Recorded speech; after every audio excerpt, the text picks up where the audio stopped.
ছটা মাসে নিজেকে বদলে ফেলো।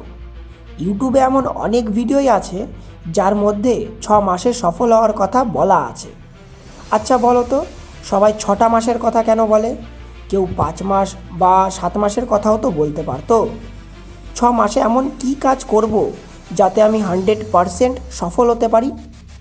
আজকের ভিডিওর মধ্যে এই সব কিছুর উত্তর দেওয়া আছে। তার আগে ভিডিওতে একটা লাইক করে চ্যানেলটাকে সাবস্ক্রাইব করে দেবে, যাতে এই ধরনের ভিডিওগুলো তুমি সবার আগে দেখতে পারো। এই বছরটা মানে 2024 শেষ হতে আর মাত্র 6টা মাস বাকি আছে।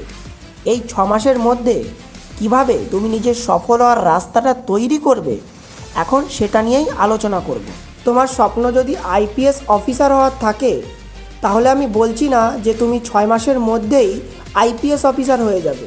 এই 6টা মাস নিজের স্বপ্ন পূরণের জন্য তুমি নিজেকে তৈরি করবে। স্বপ্নগুলোর জন্য নিজেকে পুরো পাগল করে ফেলতে হবে। মাত্র 3টে কাজ বলবো, যেগুলো এই 6টা মাস করতে পারলে তোমার সফল হওয়ার চান্স অনেক গুণ বেড়ে যাবে।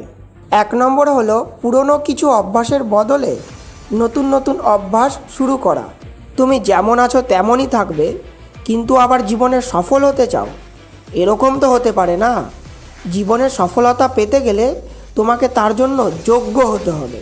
একটি খাতা আর পেন নাও, দিয়ে লেখো যে কোন কোন জিনিসগুলো তোমার সফল হওয়ার বাধা হয়ে দাঁড়িয়েছে।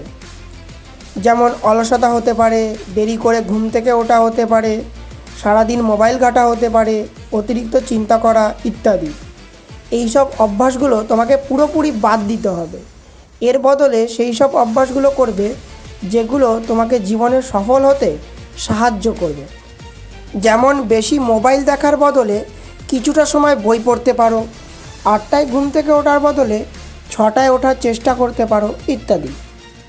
2 নম্বর হলো বারবার চেষ্টা করো।